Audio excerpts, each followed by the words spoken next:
Otep Família, mais um vídeo no canal. Desde já agradecendo a vocês, todas e todos, por estarem fazendo as inscrições no nosso canal, ativando o sininho de notificações, deixando o like de vocês, compartilhando nossos vídeos.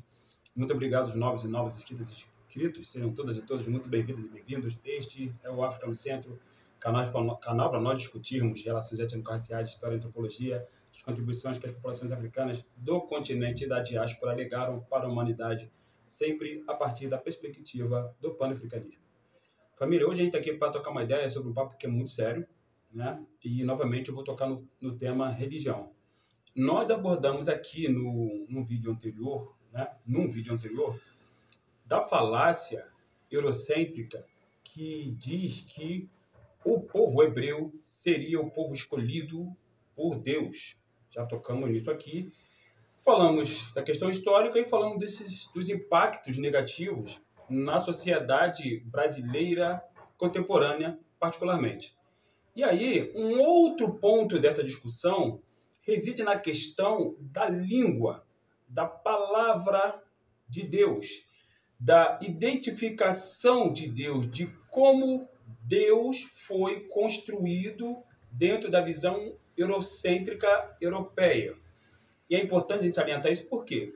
Porque dentro da construção eurocêntrica, construída por europeus, logicamente, e que tem ecos em muitas pessoas que dialogam com o eurocentrismo, essa ideia de palavra de Deus, ela foi associada ao latim.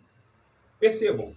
Porque, em primeiro lugar, é preciso informar que o latim, ele é muito normalmente conhecido, né, historicamente falando, e eurocentricamente falando, né? Mais eurocentricamente do que historicamente, é preciso ressaltar, né? Mais eurocentricamente do que historicamente, o latim é conhecido como uma língua nascida na Itália, numa região chamada Lácio, por isso que nós temos um time de futebol lá chamado Lazio, né? E que não por acaso, esse time de futebol chamado Lazio, não por acaso, ele foi fundado em Roma, a capital do Império Romano do Ocidente, Império Romano do Ocidente, que controlou territórios não só na Europa, como também no Oriente Médio e também no norte do continente africano. E, a partir daí, ele começou a difundir uma cultura europeia, eurocêntrica, para essas regiões que ele estava dominando política e econômica e belicamente.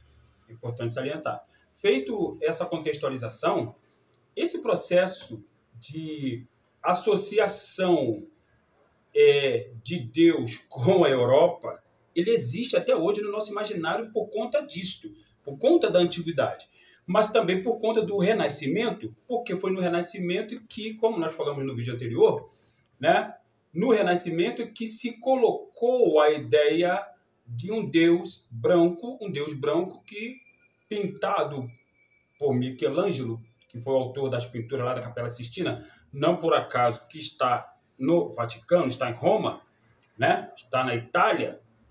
Esse Deus é um homem branco, barbudo, que está dando a vida ao seu filho, homem também, Adão, né? Que também, logicamente, é branco. E essa ideia, ela faz parte, está muito fortemente enraizada no nosso imaginário, queiramos nós ou não. Logicamente que nós temos o panafricanismo para exorcizar essas imagens negativas, mas grande parte da sociedade, do mundo que teve contato com essa narrativa e com essas imagens, né? Imagem não é nada, sede é tudo, já dizia a propaganda de um certo refrigerante aí dos anos 90, né? Essa imagem está muito associada no nosso imaginário. Não por acaso muitos ateus, marxistas, comunistas, quando criticam Deus, eles estão criticando exclusivamente um Deus católico, branco, porque eles acreditam, já falamos isso aqui inclusive no vídeo anterior, porque essa galera acredita que o único Deus que existe ou que não existe é um Deus branco católico que foi construído por europeus, tanto é que eles não criticam outras religiões e quando o fazem de maneira quase que marginal. Quando se fala da religião de matriz africana, então nem se fala. Eles nem criticam, porque para esses ateus marxistas, eurocêntricos, portanto, as religiões de matriz africana estão abaixo da crítica. E, logicamente, que tem um cunho racial vigindo aí. E se esses ateus forem negros, então tem um cunho colonizado colonial vigindo aí. Então, quando a gente fala essas coisas, onde é que a gente está querendo chegar exatamente? Nós fomos deseducados, como disse Carter G. Woodson, A Deseducação do Negro, naquela obra fantástica que ele tem, o título é esse. Nós fomos educados a achar que Deus é branco, mas essa educação, que na verdade é uma deseducação de que Deus é branco, ela está contida numa narrativa colonial de dominação cultural, e a nossa cultura, nosso sistema imunológico, como diz a grande Marimba Ani, onde está presente essa ideia muito forte de que Deus é branco. Se ele é branco, ora, então ele não pertence a nós, não é nossa comunidade preta, porque ele não pode ser parecido conosco fenotipicamente, porque ele já está embranquecido. E aí é uma ideia falsa. É uma ideia falsa construída pelos nossos algozes. Mas é uma ideia que, ainda assim, ela continua vigindo fortemente. Não por acaso as igrejas católicas estão por aí o tempo inteiro. E não por acaso, mesmo os protestantes que dizem ser uma cisão, né, uma dissidência da igreja católica, reproduzem essa imagem de Deus branco. E aí é importante salientar que essa ideia de que Deus significa Jeová, né? Que Deus em latim é Jeová, e o latim ele é uma língua de origem euroasiática, tal qual o hebreu, só que o latim ele está muito mais associado à Europa do que os hebreus, e aí porque os latinos, como nós já falamos, invadiram a região ali onde hoje é a Itália e acabaram com os etruscos, né? Houve um conflito ali. E aí esses latinos se estabeleceram ali e mais tarde eles vão acabar fundando uma cidade chamada Roma, que inclusive ainda vai ter muitos representantes da raça negra ali.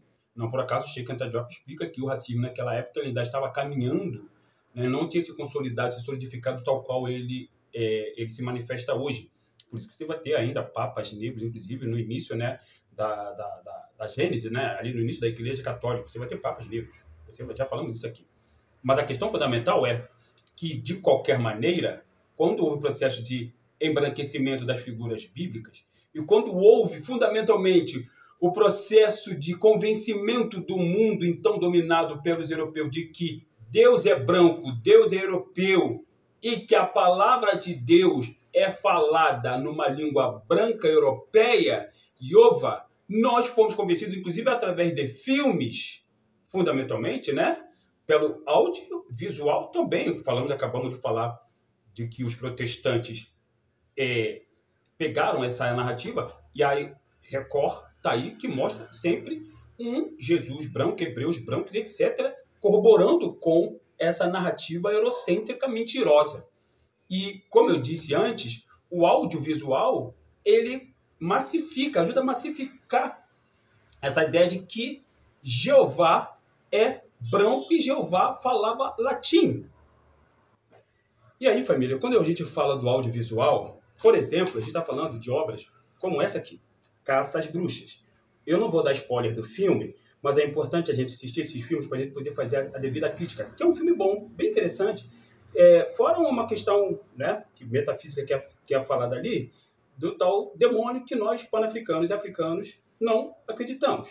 Mas esse filme aqui, ele reforça a ideia, onde eu quero chegar exatamente, ele reforça a ideia de que Deus é branco e de que a língua, a palavra que Deus fala, é europeia, é o latim.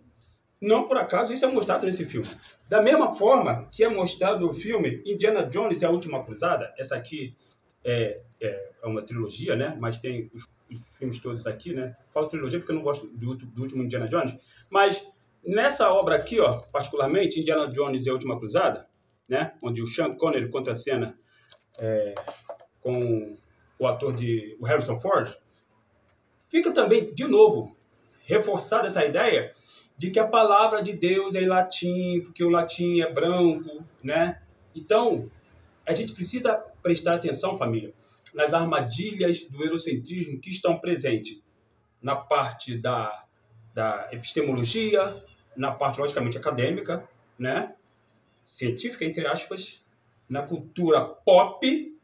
Quando a gente fala cultura pop, a gente está falando também, né, dessas questões aqui, dos filmes, do audiovisual, na cultura pop. E precisamos lembrar, fundamentalmente, de que as raízes históricas do cristianismo, não isso que chamam de cristianismo hoje, não estou falando de catolicismo, nem protestantismo, nem dessas igrejas nem pentecostais fundamentalistas, negativo, nem do catolicismo, não estou falando nada disso. Estou falando das raízes históricas. Lá na antiguidade, essas raízes estão aqui no continente africano. Estão aqui, não, perdão, estão lá no continente africano, estão documentadas nesta obra, que é uma obra escrita por uma mulher branca, estadunidense, não pan-africana, obviamente, mas que cita um autor pan-africano, por exemplo, chamado Yosef Ben Jochanaan. Yosef Ben Jochanaan, que é um autor que construiu uma obra chamada We the Black Jews, Nós, os Judeus Negros, onde, no subtítulo, ele fala testemunho do mito da raça branca judaica, porque isso também é onde ele derruba essa tese, né, de que os judeus eram brancos, não sei mais o quê, que eles eram mestiços. E muitos judeus que estão no continente africano são negros. Yosef Ben Jochanaan é um nome judeu e é o nome de um homem judeu, preto, africano em diáspora, nascido nos Estados Unidos da América e pan-africano. Aliás, família, essa mulher, essa autora, ela também cita o grande George Granville Mona James, que é autor da obra O Legado Roubado, porque esta obra também fala disso, de legados roubados. Legados africanos roubados pelos europeus, né? Particularmente a Igreja Católica. E ali ela mostra, né, como que a Igreja Católica está inflada de influências africanas, só que eurocentricizadas, ou seja, reinterpretada de acordo com a antropologia dos europeus que construíram essa igreja. Lembrando sempre, como nós falamos anteriormente, que essa ideia de universal, porque a palavra católica vem do grego católicos, que significa universal, essa ideia de um Deus universal nasce também no continente africano com Akhenaton, milhares de anos antes de nascer Jesus de Nazaré, Yeshua de Nazaré, milhares de anos antes de nascer a Igreja Católica. Sempre lembrando que Roma e Grécia não estão exatamente no mesmo molde comparatório cronológico do Kemet. É preciso salientar isso. Já falamos isso aqui anteriormente. É sempre bom a gente salientar isto, que o Egito, o Kemet, ele é milhares de anos mais antigos do que Roma e Grécia. Dado o recado, família, iam todos e todos fazer o meu curso livre online de História da África. Ele é comigo, aula síncrona, estamos juntos sempre. Em breve a gente volta aqui para um novo bate-papo.